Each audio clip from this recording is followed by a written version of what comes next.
کہ ان کا خاندان پیاسا ہے تو انہوں نے پانی اپنے ہاتھوں سے گرا دیا۔ اس کے بعد وہ اپنے مشکیزے میں پانی لے کر اپنے گھوڑے پر بیٹھے اور واپس خیموں کی طرف بڑھنے لگے، لیکن تبھی کچھ دشمنوں نے ان کے بازو پر حملہ کیا اور ان کا ایک بازو کاٹ دیا۔ انہوں نے دوسرے ہاتھ میں مشکیزے کو پکڑ لیا، لیکن ان کا دوسرا ہاتھ بھی کاٹ دیا گیا، تو انہوں نے اپنے منہ میں مشکیزے کو پکڑ لیا، لیکن اس کے بعد انہیں شہید کر دیا گیا۔ امام حسین حضرت عباس کی طرف بڑھے تو انہوں نے کہا، بھائی مجھے معاف کرنا، میں آپ کے لیے پانی نہیں لا سکا، اور یہ کہہ کر وہ بھی شہید ہو گئے۔ امام حسین علیہ السلام ان کی اس شہادت سے ٹوٹ چکے تھے۔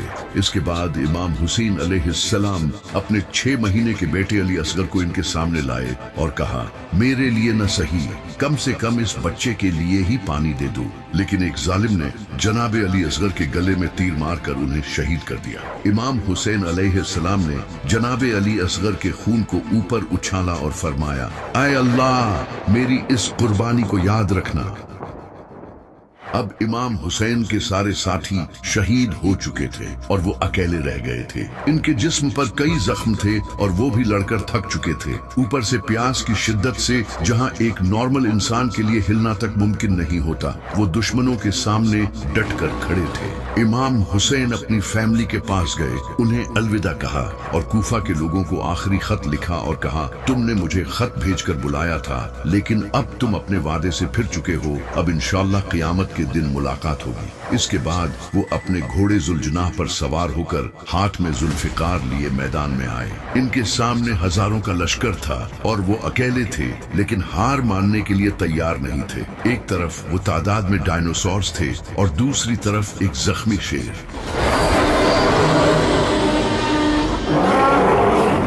امام حسین پوری رفتار سے فوج کی طرف بڑھے اور اپنی تلوار سے دشمنوں کو چیرنے لگے۔ وہ دشمنوں کی صفیں چیرتے ہوئے آگے بڑھتے رہے۔ دشمنوں کی گردنیں ہوا میں پرندوں کی طرح اڑ رہی تھی۔ کئی فوجی شوق ہو گئے۔ کچھ فوجیوں نے کہا، ہم نے کبھی کسی انسان کو اس پیاس اور زخمی حالت میں لڑتے نہیں دیکھا، یہ ایسے لڑ رہا ہے جیسے یہ اس دنیا کا نہیں ہے۔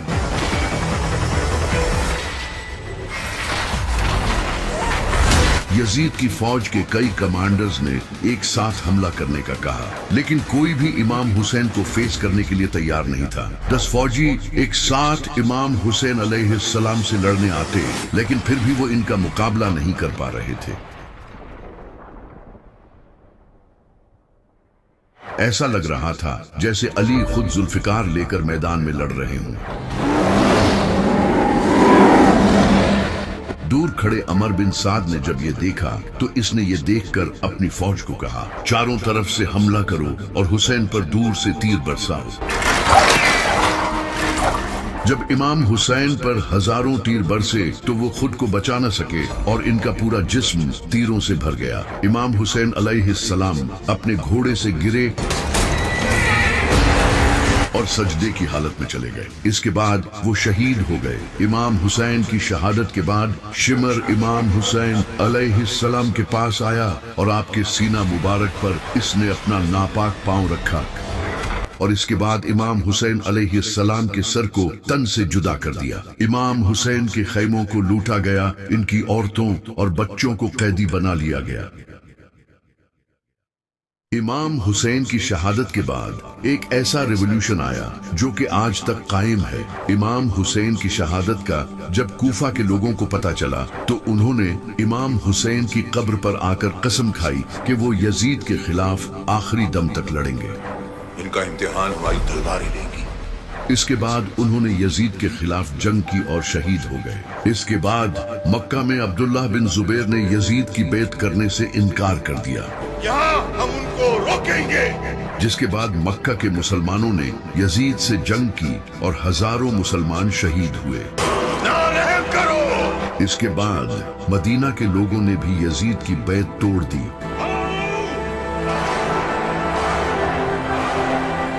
جب انہیں امام حسین علیہ السلام کی شہادت کا پتہ چلا اور انہوں نے بھی یزید کے خلاف جنگ کی اور ہزاروں لوگ شہید ہو گئے، ان کے کئی سالوں بعد کالے جھنڈوں کے ساتھ عباسی کھڑے ہوئے اور انہوں نے بنو امیہ کی اس ظالم حکومت کو ختم کر دیا۔ امام حسین کے خون سے ایک ایسا ریولوشن شروع ہو چکا تھا جو ان کی شہادت کے صدیوں بعد تک جاری رہا۔ جیسا کہ 1979 ایران میں انقلاب آنے سے پہلے وہاں شاہ محمد رضا پہلوی کی حکومت تھی جو کہ ویسٹرن کنٹریز کا غلام بنا ہوا تھا، جیسا کہ اسرائیل اور امریکہ آج جہاں ایران ان کا سب سے بڑا دشمن ہے، وہیں ایک ٹائم ایسا بھی تھا جب ایران کے ان کے ساتھ کافی اچھے ریلیشنز تھے۔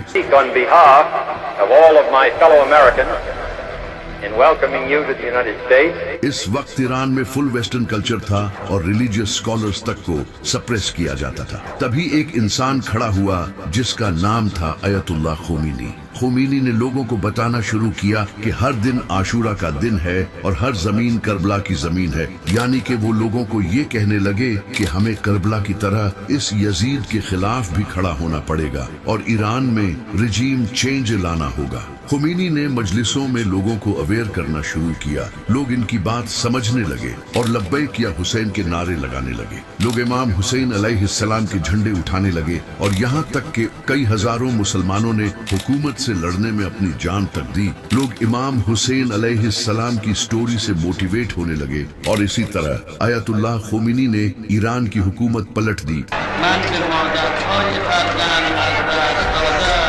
جس کے بعد ایران میں ویسٹرن کلچر ختم کر کے اسلامی حکومت لائی گئی۔ ایران کی اسلامی موومنٹ سے انسپائر ہو کر نائجیریا میں شیخ ابراہیم نے بھی شیعہ موومنٹ سٹارٹ کی۔ یہ لوگ بھی امام حسین کے نعرے لگانے لگے اور پروٹیسٹ کرنے لگے، جسے دیکھ کر دسمبر 2015 میں نائجیریا کی سیکیورٹی فورسز نے ان پر اٹیک کیا اور 1000 سے زیادہ شیعہ مسلمان شہید ہوئے، جس میں سے 3 تو شیخ ابراہیم کے بیٹے تھے۔ شیخ ابراہیم اور ان کی بیوی کو گولی ماری گئی اور بغیر کسی مقدمے کے انہیں جیلوں میں ڈال دیا گیا۔ اسی طرح عراق کے لوگوں نے حکومت کی کرپشن، غربت اور امریکہ کی فورن انٹرفیرنس سے تنگ آ کر حکومت کے خلاف پروٹیسٹ شروع کر دیے۔ Iraq is dealing with a fourth day of violent anti-government protest. یہ پروٹیسٹرز خود کو حسین اور حکومت کو یزیدی بولنے لگے۔ 100 سے زیادہ لوگوں نے اپنی جان دی 5 Iraqis died in clashes between police and anti-government protesters in اور ہزاروں لوگ زخمی ہوئے۔ کئی لوگوں کو سنائپرز کے ذریعے مارا گیا اور ان پروٹیسٹرز کے کیمپس تک جلائے گئے، ایگزیکٹلی جس طرح امام حسین کے خیمے جلائے گئے تھے۔ اسی سال لبنان کے لوگوں نے حکومت کی کرپشن اور سیاسی نظام سے تنگ آ کر حکومت کے خلاف پروٹیسٹ کیے۔ لوگ خود کو حسینی کہنے لگے اور کالے جھنڈے اٹھا کر پروٹیسٹ کرنے لگے۔ ان پروٹیسٹرز پر بھی گورنمنٹ نے ٹیئر گیس چھوڑی اور کئی لوگوں کو اریسٹ بھی کیا گیا، لیکن اس پروٹیسٹ کے 2 ہفتے بعد ان کے پرائم منسٹر سعد حریری نے ریزائن کر دیا۔ توجہ الیکم بہذا الخطاب۔ اسی طرح 2011 میں بحرینی پروٹیسٹ ہوئے جب بحرین میں شیعہ میجورٹی پر سنی حکومت تھی اور شیعہ کو اپریس کیا جا رہا تھا، تو انہوں نے بھی پروٹیسٹ شروع کر دیے۔ ان کے علاوہ 2020 میں انڈین پروٹیسٹ، اسی سال بلیک لائیوز میٹر پروٹیسٹ اور پاکستان میں بھی پروٹیسٹ کیے گئے ہیں، جن کے پیچھے کی انسپریشن کربلا تھی۔ یہی وہ ریولوشن ہے جو امام حسین نے اپنے خون سے شروع کیا، جسے آج بہت سے لوگ نہیں جانتے۔ اسلام خود ایک پولیٹیکل ریلیجن ہے۔ نبی صلی اللہ علیہ وآلہ وسلم خود ایک پولیٹیشین تھے۔ آپ نے کافروں سے ڈیل کی اور اسلام کو اسٹیبلش کیا۔ اسی طرح پہلے خلیفہ حضرت ابو بکر رضی اللہ تعالیٰ عنہ بھی ایک پولیٹیشین تھے اور حضرت عمر رضی اللہ تعالیٰ عنہ، جنہوں نے رومن اور پرشین امپائرز کے خلاف جنگیں کی اور اس سے اسلام پوری دنیا میں پھیلا۔ امام علی علیہ السلام بھی پولیٹیشین تھے جو کہ حضرت ابو بکر، عمر اور عثمان کے دور میں حکومت کے ساتھ رہے اور انہیں مشورے دیتے تھے اور اپنے دور میں بھی حکومت کی۔ اسی وجہ سے اسلام ایک پولیٹیکل ریلیجن ہے۔ اسلام کا خود کا خلافت سسٹم ہے۔ یہ دین حکومت کرنے کے لیے ہی بنا ہے۔ اگر مسلمانوں پر کافر حکومت کریں گے تو مسلمانوں کی نماز اور روزے کا